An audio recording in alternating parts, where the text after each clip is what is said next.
Historically, clinical medicine relied on a strict taxonomy. Illnesses were either acute infectious events that the body cleared, or chronic non-communicable diseases driven by genetics and lifestyle. The two categories rarely overlapped. But data from large-scale longitudinal tracking efforts like the Nurses' Health Study and the UK Biobank have dismantled that boundary. By preserving biological samples and tracking health outcomes across multiple generations, researchers have revealed how viral history influences long-term risk. These databases establish temporal precedents, proving that transient viral exposures often precede the onset of delayed chronic conditions. A prior infection with Epstein-Barr virus, for instance, correlates with a 32-fold increase in the risk of developing multiple sclerosis years later. This delayed pathogenesis is driven by specific biological mechanisms at the cellular level: molecular mimicry, bystander activation, and oncogenic integration. The scars left by these viral encounters, or their persistent, latent presence within host tissues, form the hidden etiology behind a significant portion of the global burden of cancer, neurodegeneration, and autoimmune disorders. To predict long-term pathogenesis, epidemiological models historically relied on binary seropositivity, a simple positive or negative test.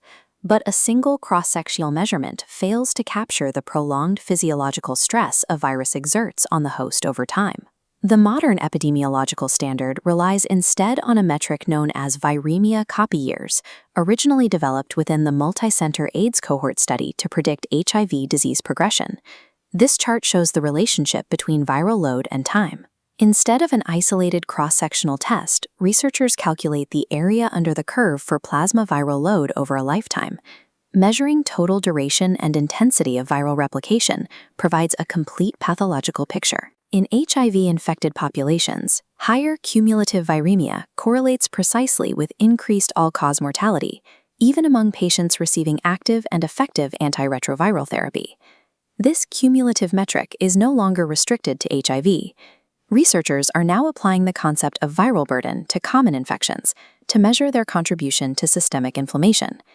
Longitudinal models analyzing electronic health records demonstrate a direct correlation between log viremia copy years and incident hypertension, a result of persistent viral presence driving vascular inflammatory dysregulation. A pathogen's true threat level is defined by the cumulative lifetime duration and intensity of its replication, rather than its presence at a single point in time.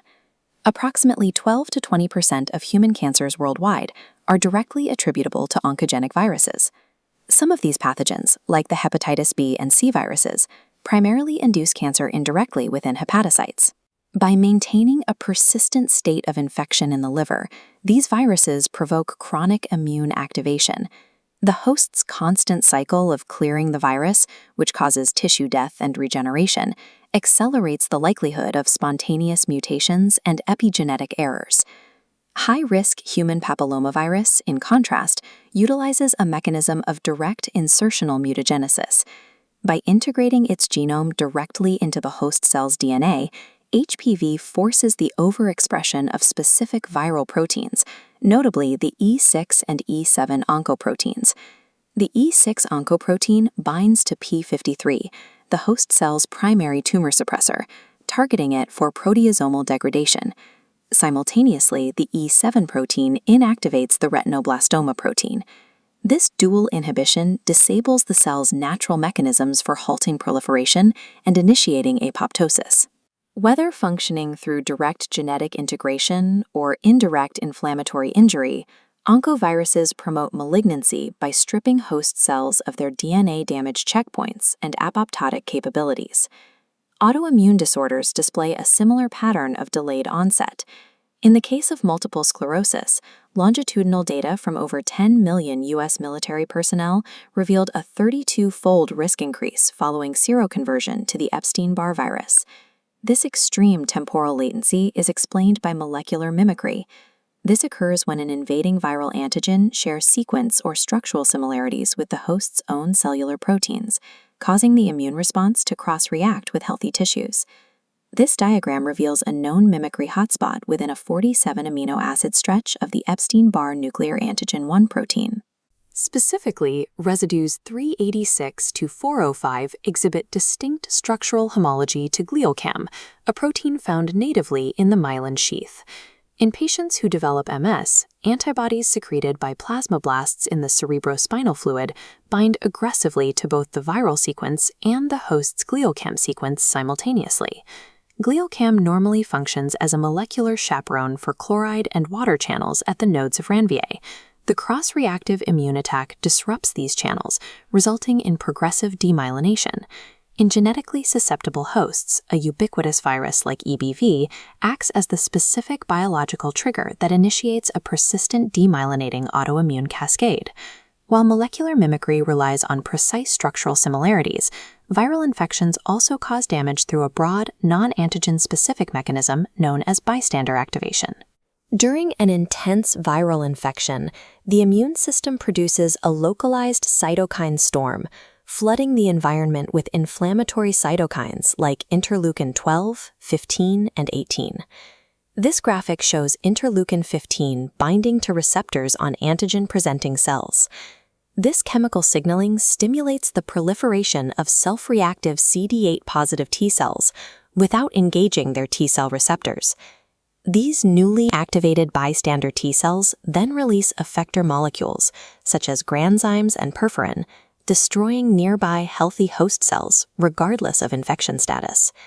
In the pathogenesis of type 1 diabetes, viral infections, particularly from enteroviruses, trigger this exact bystander destruction of pancreatic beta cells. This acute cellular lysis initiates a secondary, compounding phenomenon called epitope spreading.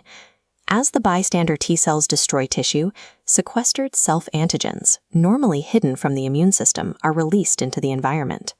The immune system identifies these newly exposed proteins, broadening its attack to include entirely new cellular targets. Through bystander activation and epitope spreading, a localized single-trigger viral event expands into a broad, self-sustaining chronic condition, driving complex diseases like systemic lupus erythematosus. Beyond targeted tissue damage, the lifelong frequency of common respiratory infections compounds to degrade the host's overall systemic reserves. This vulnerability is highly visible in healthcare workers facing continuous occupational exposure. Longitudinal data from Norwegian nurses highlights the interaction between work-related stressors and infection frequency. This table highlights the resulting risk.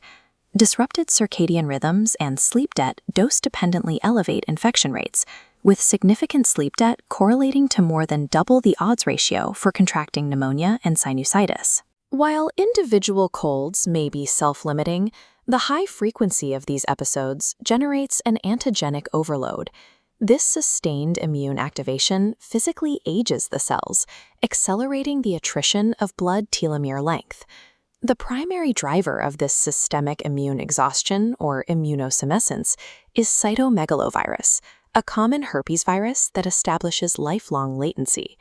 Because immunological space is finite, the persistent antigenic load from cytomegalovirus causes expanding clones of exhausted memory CD8-positive T cells to crowd out the naive T cell population, leaving progressively less room to mount responses to novel threats.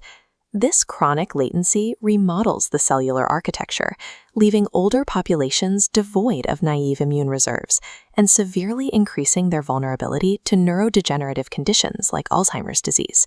This diagram synthesizes the clinical reality. What was previously viewed as idiopathic chronic disease is often the mathematical product of long-term viral immune interactions. Mapping these mechanisms allows researchers to intercept the cascade. By targeting integration, mimicry, or bystander activation, medicine can block disease progression. The pathogenic pathways are governed by temporal latency, the cumulative burden of prolonged replication, mechanistic plurality, and environmental host vulnerabilities. However, the most effective strategy for mitigating this long-term burden remains straightforward, preventing the initial pathogen from entering the host entirely. Deconstructing the viral immune axis allows medical science to move past managing end-stage symptoms. By eliminating viral origins of disease, we directly extend human health span.